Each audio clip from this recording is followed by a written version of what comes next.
Hi, I'm Terry Luc, Director of Communications here at Our Lady of Perpetual Help Church in Glenview. Time for another Fireside Chat. Joining us, of course, is our pastor, Father Jeremiah Boland, and we have a special guest today, Sally Blount, President and CEO of Catholic Charities. Welcome to our Fireside Chat. Thank you for having me. And we happen to be speaking right at the time of the Good Shepherd Sunday.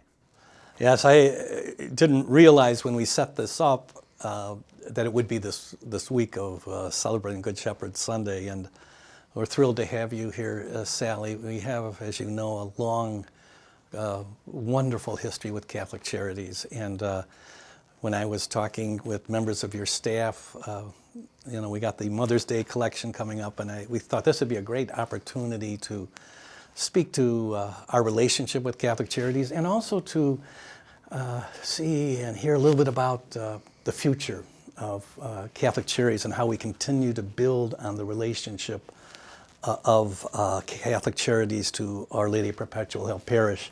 As Terry mentioned, Good Shepherd Sunday, is so appropriate for this conversation because Catholic Charities in many ways has been the voice, the heart, the soul, the eyes, the ears of the Good Shepherd in the metropolitan community of Chicago, a glorious history that goes back to 1917 when Cardinal Mundelein met with a group of business leaders in Chicago, and what a history it's been, and how important it is for us from time to time to pause and thank God for what we have done in the past and what we are doing presently and what we hope to do in the future. But what an opportunity to visit with you, Sally, and our viewers would love to hear a little bit about you. Tell us a little bit about your background and what brings you to this very significant role in the Church of Chicago.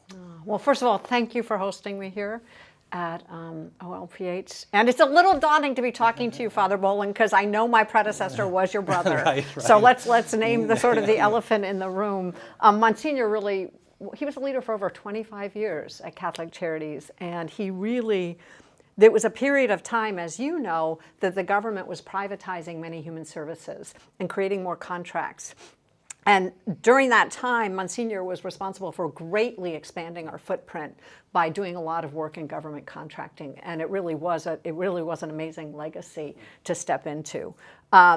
So, as some people know, well, a couple of fun facts about myself that may not be known. First of all, I had the amazing experience in the late 2000s. I was actually brought up in the Northeast. I went to the Episcopal Church every Sunday. I was in the choir, and I had a pretty good voice, so I got solos. So I can't tell you that I was really good at showing up because I had this huge heart for God at that point in my life.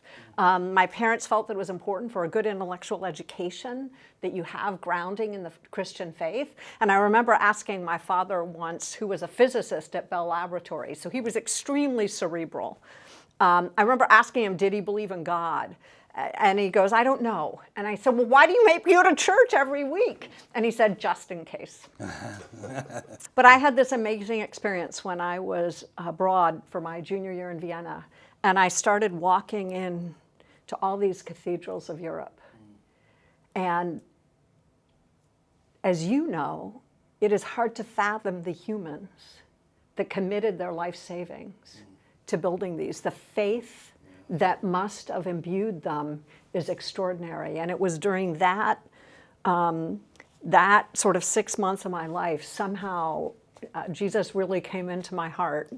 And what was really ironic about that time is back then you could get a whole bunch of college students go to Rome on Christmas Eve and just stand in line and get tickets. You didn't have to know anybody, you didn't have to be Catholic, right? And we were in Rome for Christmas, and we were at midnight mass.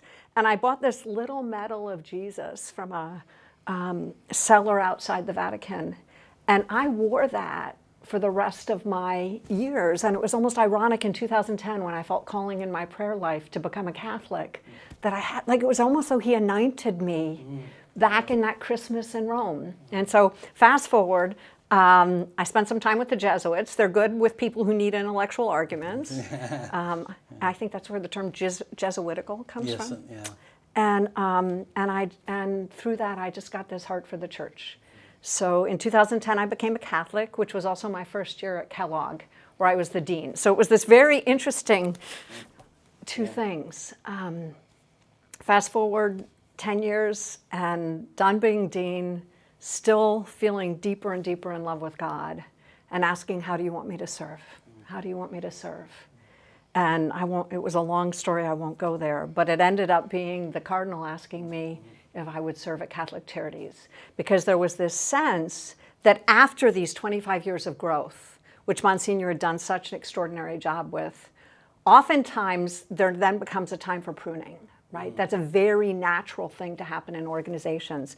And I knew a lot about that from my work and my scholarship in business education. And so there was this sense from people who knew me on the Finance Council that I might be the right person. But I walked in there with a lot of humility because I do not have an MSW like your brother. And I have really needed to lean on the hearts and souls of the amazing staff who've been there for decades.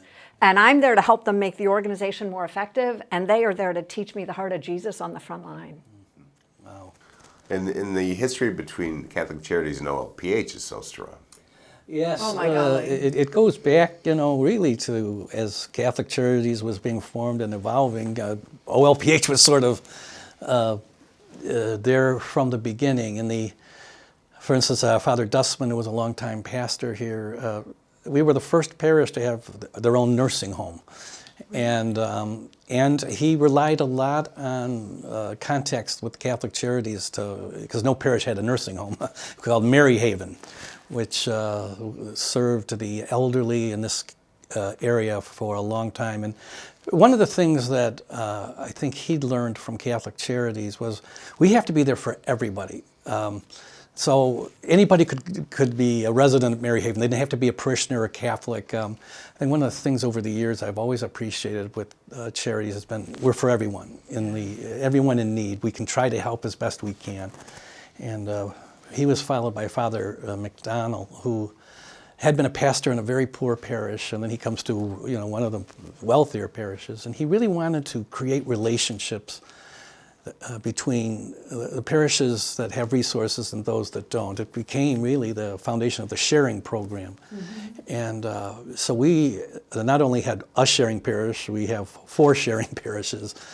And in the midst of this, we have our own Good Shepherd that emerged, Sister Pauline Held. She's really been the face of God's charity and love in our community, really keeps in front of people the needs of the poor and the homeless and the hungry and people struggling, victims, people suffering from mental illness or domestic violence or families in crisis. And Father Flavin came along, and he had been a pastor in the Hispanic community. And it's always funny, not funny, but sometimes you'll hear a pastor say, well, we don't really have very much of a Spanish-speaking population. Then you would offer in a mass, and then there's hundreds of people. Yeah, it's that every community is much more diverse than they think they are. They might have an impression of their parish. And I think Father Flavin helped us a lot to appreciate that. And then he was followed by Father Hickey, who really became very interested in mental health issues that many of the people we were serving really struggling, holding on by their fingernails, and they need more support than just a meal or a place to lay their head. They really need help, and we then got, in recent years, since I've been here, we've been very involved in like New Hope Apartments as an example, and we just seen one redemptive story after another of someone going from on the verge of collapse to self-sufficiency. And it's just a process that looks at the person as a whole person, not just someone who needs a bed or a family that needs a meal, but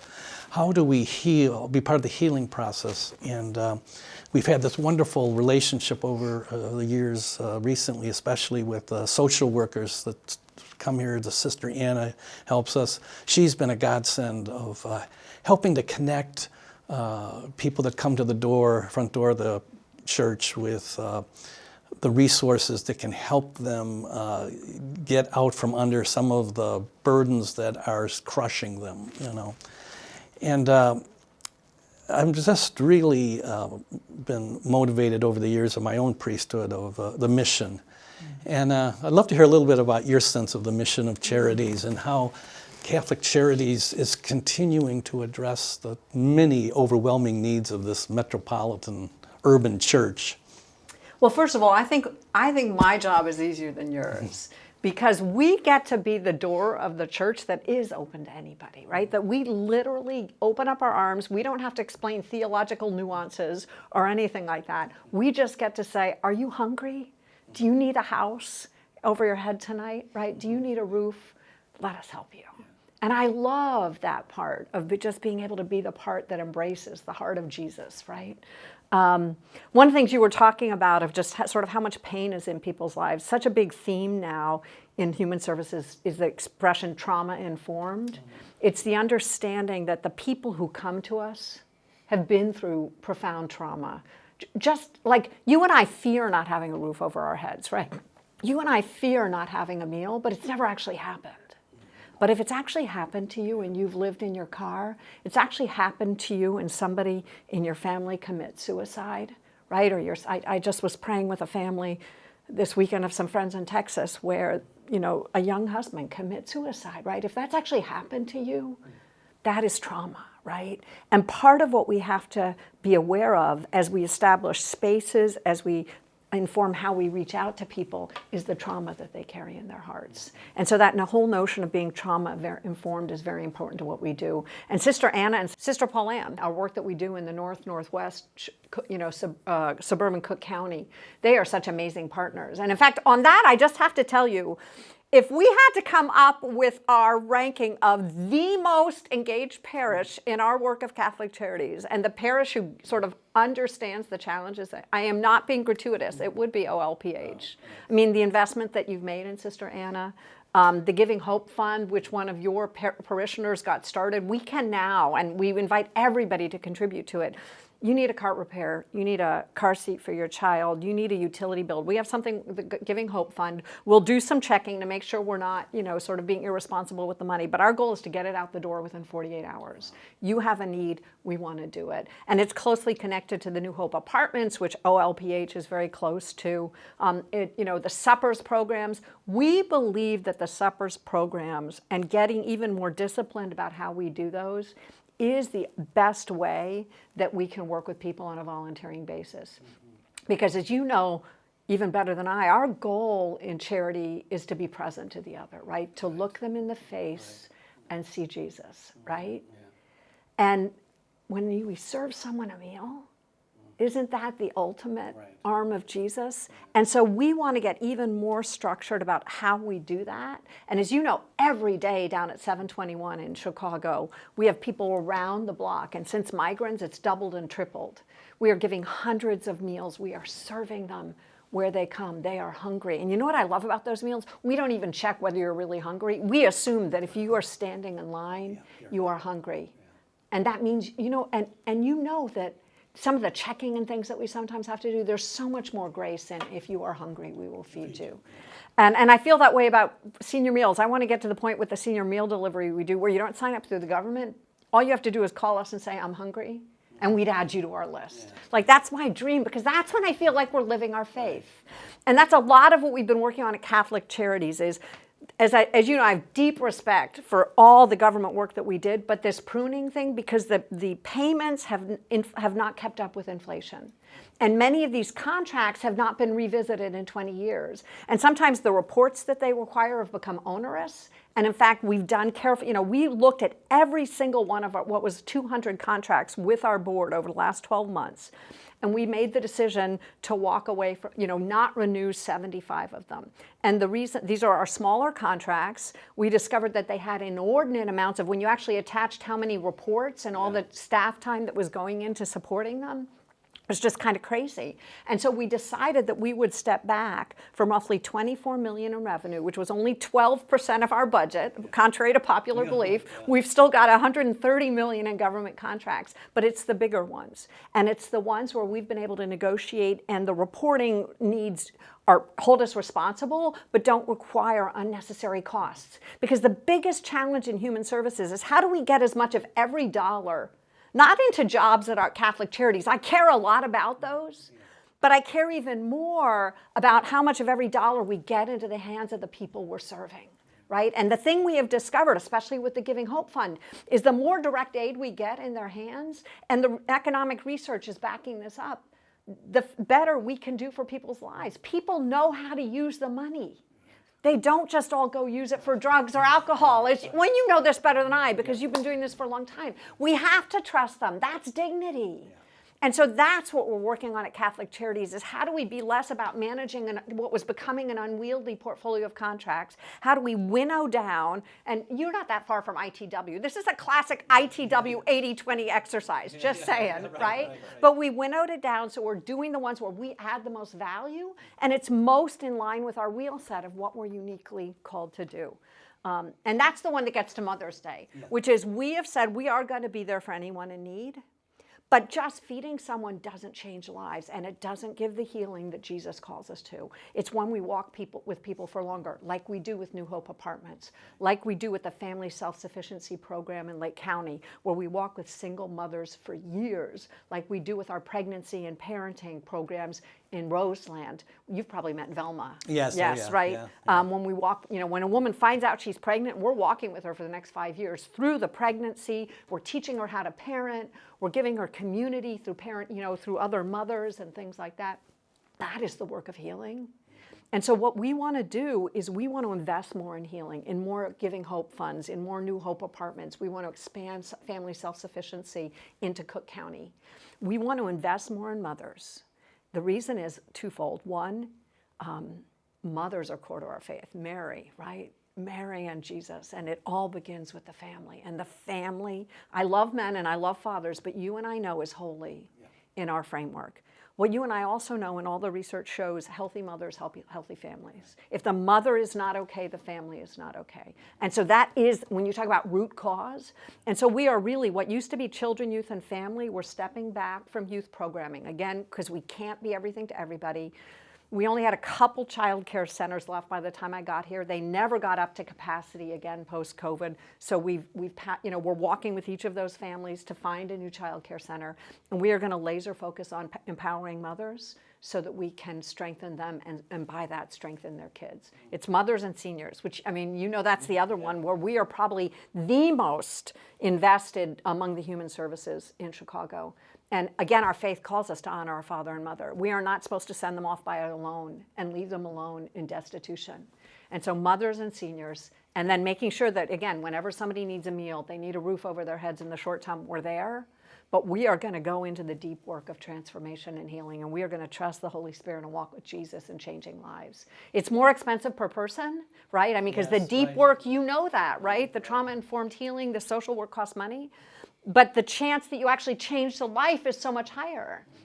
And Jesus calls us to trust, right? And we can't, if we don't invest, we can't see that transformation. And so that balancing for how much we spend on contracts, how much of our energy goes to contracts, how much goes to food and meals short term. But one of the things we said is we are going to make sure. And Mike Monticello, longtime OLPH, has been our board chair throughout. Man, is he a magnificent human. Yes, he sure is. We are going to invest even deeper in mothers and children. And even in our behavioral health, we're not going to do random programs. We're going to pass those on to some other people who are specializing in behavioral health. Our behavioral health teams are going to be there for the mothers that we're walking with. And our behavioral health teams are going to be the seniors in our homes, because we are experiencing the level of community and loneliness even in our homes. You can't just put them in a building and expect it to work. You've actually got to build programs. You've got to have check-in things. And what's so horrifying is people have been preying on seniors, drug dealers, and getting them addicted. And we have to be and so we're busy investing in state-of-the-art programs. That's our goal too for the seniors. So that when we build Christian community, we're really building it. It used to be enough to bring them together. In the modern environment with social media, with predatory practices for seniors, it's not. Yeah. Well, it's very exciting to see how in each generation Catholic Charities has reinvented itself based on the needs and realities of the situation. And I'd love to hear you speak a little bit about how are ways that we here at Our Lady of Perpetual Help can move into the future, building on this relationship, developing, deepening it. Any thoughts that you might have that could help us as we want to certainly move forward as a partner with charities as we've been in the past. And I can tell you that out in our viewership is a legion of people who are deeply committed to the social mission, have been deeply committed to supporting Catholic Charities. And how do you see us? So first of all, we love Sister Anna and Sister Paul Ann. You know, keep them there, right? Okay. Somebody said, are you, I'm going, no, we love them. And again, you are the only parish that brings that. And you know what they call this in the modern environment? They call it a client navigator. Like that's become a term, because I'm thinking that's what Sister Anna does. Sister Anna is the right? best. She is the best client navigator because there's so much paperwork. There's so many requirements, right? And so first of all, keep doing what you're doing. Sister Anna is beautiful. New Hope Apartments is beautiful, giving hope. So don't back up. Nothing's going anywhere. And even on the work that we've been doing out of Des Plaines. In Des Plaines, anybody who's been there knows the building is literally falling down. And when we move out, Maryville will raise it. I don't know that people it's an old funeral home. It is not in good shape. And we had to make a decision of whether we actually invested capital in it, which made no sense if anybody's aware of the structural issues, right? And so that was part of what precipitated the decision, is that one was the condition of the building, and the second on Des Plaines is we calculated how much we're spending on rent, maintenance, and staff, and the number was very large. And so we're looking for new models of how can we keep doing what we're doing in the Northwest, but reduce our administrative costs, because that isn't why people are giving us money for that. So can we begin to host more of the suppers at parishes? What would it take to actually use the parish dining halls and not pay extra rent to do it at an old decrepit funeral home, right? Right. And one of the things we've discovered about suppers is it's critically important that they're every week. And what determines the success of a great supper program, we've learned, because we've studied our own as others, is the host. And we are actually thinking about beginning to create training programs for being the host. And imagine if you had a really busy executives who said, I want to make a difference. And we said, what we need you to do is once a week, show up at this parish and agree to host. And what host means is that you bring, these are people who have the spirit of hospitality, like ebbing through every aspect of their body. And they know how to say, welcome, we're so thrilled you're here. They know how to lead us in prayer. They know how to line up the volunteers and say, you do this, you do this, you do this. They know how to keep them in their lanes. And they know how to just sort of create a spirit of, of party, right? I mean, those are the best ones. And so we've really been studying this and thinking about how do we create a ministry out of hosting? Because that is when these suppers aren't just a supper. They truly, it's almost contagious with a great host. You know when you go to a good dinner party and you go to a dinner party, right?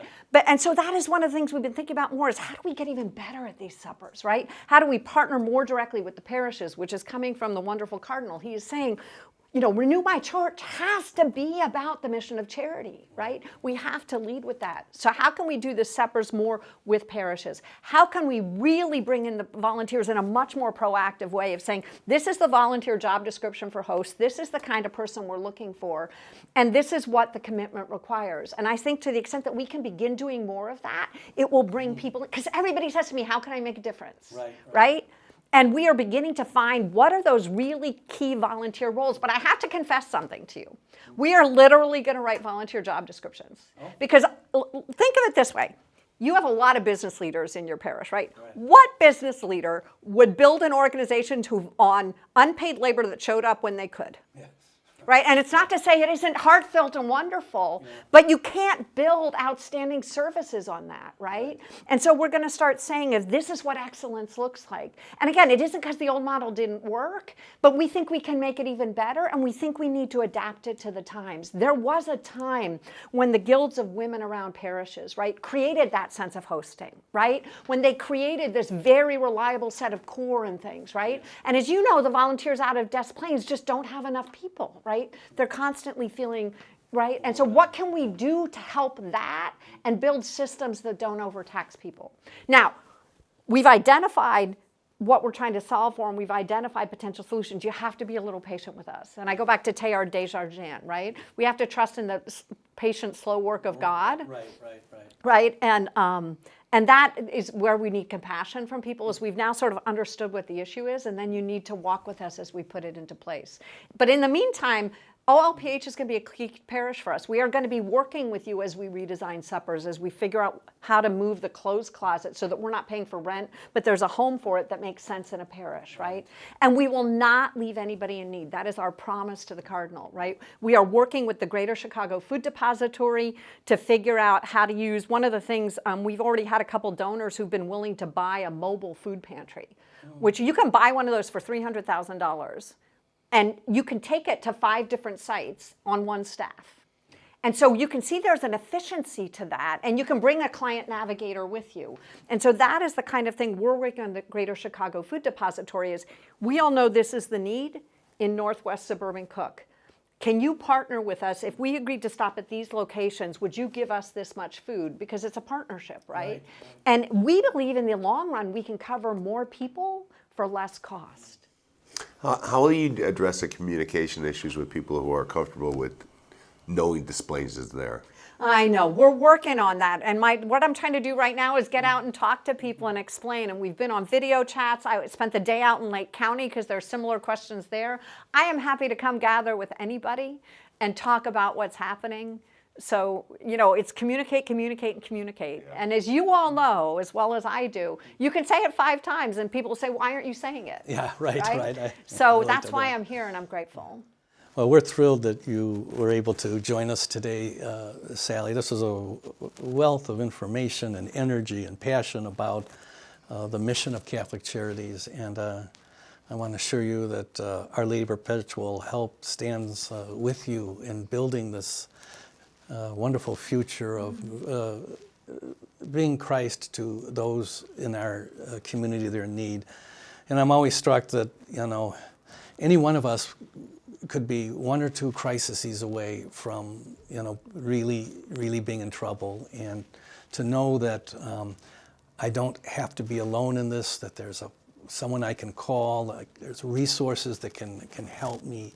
That's church, that's what we're all about. Love one another as I have loved you is at the core of all of this. And we certainly want to continue to build on the great relationship that we've enjoyed with Catholic Charities over these years, and look forward to helping and being part of these many programs that you're suggesting as, Charities situates itself, positions itself to be even stronger as it faces the future challenges.